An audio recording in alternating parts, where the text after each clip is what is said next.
Terima kasih Anda masih di Selamat Pagi Cirebon edisi akhir pekan. Dan pemirsa, di session yang terakhir ini saya masih bersama Ang Bambang Setiawan, Kuwu Bakung Kidul, Kecamatan Jamblang, Kabupaten Cirebon. Dan saya masih bersama Pak Nur Hidayah, Ketua Program Studi Arsitektur Sekolah Tinggi Teknologi Cirebon. Kembali saya ke Ang Bambang. Ang Bambang, harapan Anda ya setelah tadi Anda memaparkan dari awal bagaimana Anda menggandeng kampus Sekolah Tinggi Teknologi Cirebon untuk bagaimana sih tujuan akhir Anda dalam membangun, tujuan antara ya, intermediate goal-nya, pemetaan, master plan, desain, database, dan seterusnya. Harapan Anda, Bambang? Ya, kami di tingkat pemerintah desa ya siap untuk melaksanakan pemerintahan sesuai dengan arahan, yaitu dengan pola musyawarah, pemberdayaan, dan transparansi gitu. Yang pada akhirnya melahirkan aspirasi-aspirasi dan juga terkumpul dalam RPJMDes kami yang insya Allah nanti akan dikembangkan bersama STTC menjadi sebuah master plan. Nah, untuk itu ya untuk Bakung Kidul yang berkemajuan pembangunannya terutama ya kami mohon bantuannya gitu, karena dengan dana-dana reguler yang ada saja itu tidak cukup. Nah, dengan master plan tadi alhamdulillah kita bisa membuat skala prioritas mana yang harus diprioritaskan. Di antaranya adalah penanganan bencana, penanganan program-program penanganan fakir miskin dan lain-lainnya itu. Dan juga peningkatan ekonomi gitu. Nah, tapi kami juga punya aspirasi yang dari masyarakat yang kita usahakan untuk bisa dicapai. Oleh karena itu mudah-mudahan bisa dibantu untuk bisa mencari program nih baik dari tingkat kabupaten, provinsi atau pusat, karena setahu saya banyak juga program-program dan kita tidak bisa sendiri untuk berjalan ke sana. Nah, bekal pemetaan dan perencanaan ini mudah-mudahan goalnya adalah tadi bagaimana kita bisa menyengget bahasa Cirebonnya anggaran-anggaran dari atas, karena itu sebenarnya sudah cukup banyak. Desa sekarang menjadi primadona dan kita desa tidak bisa sendiri. Oleh karena itu mohon sekali untuk pendampingannya dan juga untuk regenerasi masyarakat kami untuk bisa peningkatan kapasitas dan lain-lainnya. Nah, ini baju yang saya dipakai ini mungkin kelihatannya dari desainer mana gitu. Ini adalah desain dari warga kami sendiri di Kecamatan Jamblang. Bakung Kidul. Ya, yang dicetuskan, dikelompokkan oleh SMK Negeri 1 Jamblang. Ini motifnya motif lokal. Itu ada gambar jangkriknya? Iya, ada juga motif buah jamblang, ada motif padi dan lain-lainnya. Jadi yang kami pakai ini adalah produk lokal bikinan anak bangsa, anak desa kita sendiri, yang kalau kita kembangkan potensinya bisa jadi produk luar biasa dalam negeri. Dan itu kita harus terapkan dalam program-program dan anggaran yang ada gitu ya. Seperti itu. Baik. Oke, kalau Pak Nur sendiri, harapan ya tentunya ya ke depan berkaitan dengan Anda nanti akan mendampingi ya Desa Bakung Kidul ini. Pendapat Anda, ini paparan dari awal sampai ini segmen terakhir ya, begitu gamblang tadi, baik tujuan akhirnya, ada pemetaan, master plan, desain, dan seterusnya. Harapan Anda, Pak Nur?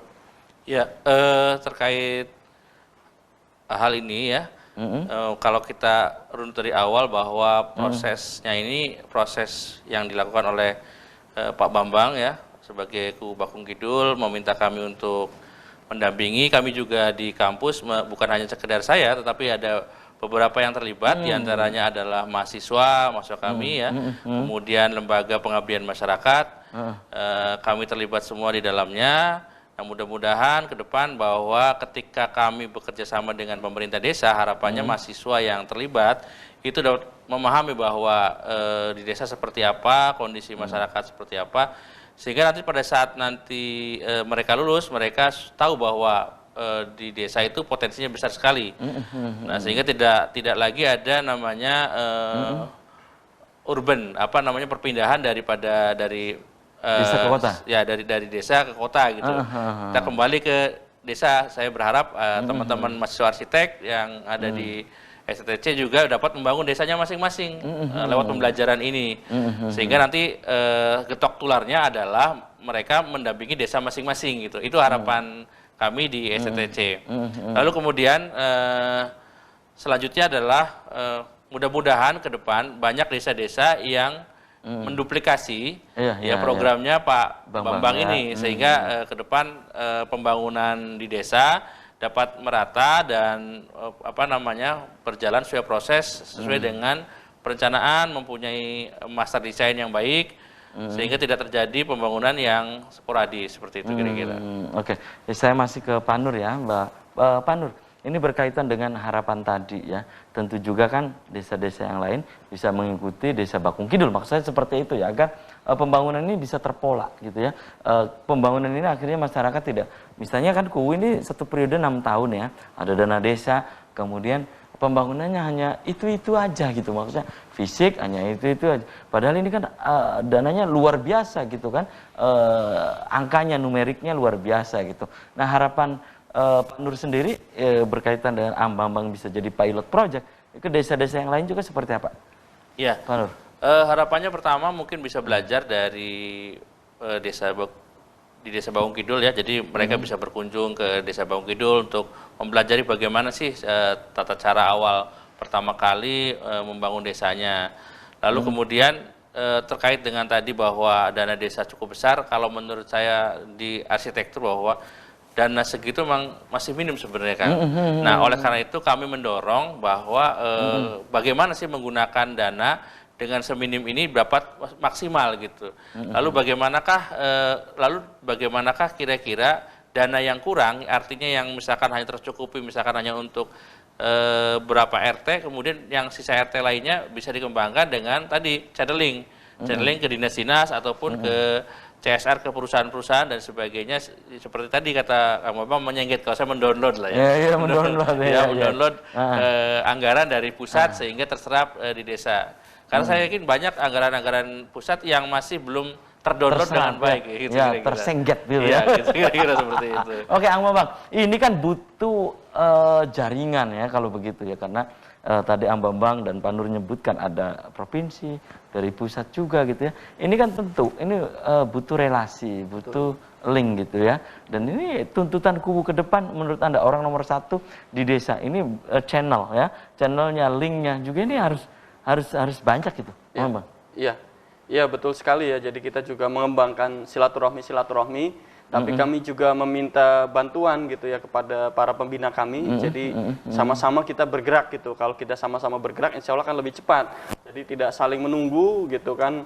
Nah pasti pemerintah di atas kami pun punya channeling juga gitu yang sudah nyata dan jaringannya pun langsung dan lain-lainnya. Jadi apabila kita bergerak bersama-sama tidak saling menunggu, nah akhirnya terjadi percepatan gitu. Nah, kalau kita saling menunggu yang harusnya kita selesai dalam 1 tahun mungkin 2-3 tahun belum selesai gitu karena saling menunggu. Jadi mudah-mudahan ya kami berada di frontliner ya, kita sebisa kita lah di tingkat desa gitu, dan mudah-mudahan dibantu oleh para pembina kami di tingkat pemerintahan yang lebih atas ya. Baik. Pak Nur, ini tentang link ya, tentang jaringan gitu.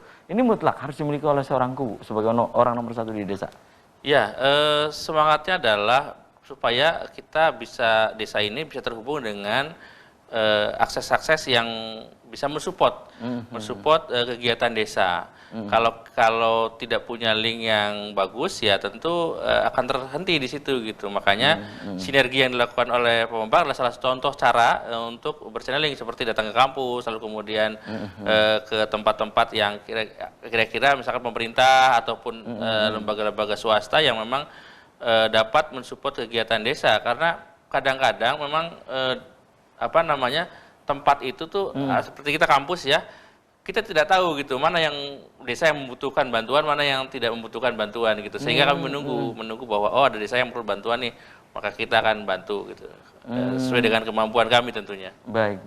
Dan Ang Bambang, ini apa yang dilakukan oleh STTC nantinya menurut Ang Bambang ini sangat membantu sekali, terutama untuk pembangunan yang tadi disebutkan ada sasaran antara, sasaran akhir itu. Ini sangat membantu sekali sehingga di Desa Bakung Kidul itu tadi ada pemerataan pembangunan, bukan nanti ini sudah, ini belum gitu, bloknya gitu ya. Bang, terbantu sekali? Iya, ya kami sangat terbantu sekali gitu ya. Kita mulai dari diskusi, membuat perencanaan dan pelaksanaan, apalagi SCTC ini dan Pak Nur sendiri beserta tim, menurut kami orangnya konkret gitu, langsung meruncing gitu, tidak hanya banyak diskusi tapi tanpa implementasi yang memadai gitu. Nah, alhamdulillah ini pergerakannya sangat meruncing gitu. Ya, padahal ya menurut saya banyak sekali event atau ini kerjasama antara kampus dan desa, diantaranya KKN, terus pembinaan desa juga mungkin kampus-kampus lain dan desa-desa lain juga udah saling bekerja sama. Tapi ya mudah-mudahan seperti yang kami lakukan ini, ya kita harus segera meruncing ke sasaran-sasaran yang real. Tidak hanya diskusi-diskusi yang sifatnya wacana yang jauh dari pelaksanaan. Baik, gitu. baik. Dan Bang sayang sekali Pak Nur, sudah kebersamaan ya di Selamat Pagi Cirebon edisi pagi ini ya. Di akhir pekan nanti kita bisa dilanjut di lain waktu, lain kesempatan tentu dengan tema yang berbeda. Pak Nur, closing statement. Singkat saja, apa yang ingin Pak Nur sampaikan untuk pemirsa di rumah? Silakan. Ya, buat pemirsa di rumah, untuk masyarakat bahwa jangan lelah untuk berusaha semaksimal mungkin, jangan pernah menyerah, lalu kemudian kita masih punya harapan, walaupun kondisinya COVID ya, tetap punya harapan untuk maju. Insya Allah Indonesia akan maju dan makmur ke depan. Baik. Terima kasih. Bang, closing statement, singkat saja. Ya, ini untuk membangun Indonesia sesuai dengan gagasan Presiden kita untuk membangun Indonesia dari pinggiran. Banyak sekali PR dan menurut saya sudah tidak pada tempatnya lagi kita untuk saling nyinyir, saling menyindir dan menyalahkan satu sama lain. Tapi kita harus berlomba-lomba dalam kebaikan untuk bisa memberikan apa yang kita bisa ya. Apalagi ini bulan puasa ya, fastabiqul khairat. Kemudian menjadi fasilitator yang ingin mempermudah urusan orang lain. Dan juga kita berusaha untuk mengutamakan kepentingan umum daripada kepentingan pribadi, maka akan banyak pertemuannya dan juga mendahulukan kewajiban daripada hak gitu. Baik. Oke, terima kasih nih Pak Nur, Bang sudah menyempatkan hadir di Selamat Pagi Cirebon edisi akhir pekan. Dan pemirsa, demikian Selamat Pagi Cirebon edisi akhir pekan ini, semoga bermanfaat. Terima kasih atas perhatian dan kebersamaan Anda. Akhirnya saya, Afif Rifai dan kerabat kerja di pagi hari ini harus pamit undur diri. Sampai jumpa lagi, selamat berakhir pekan. Wassalamualaikum warahmatullahi wabarakatuh.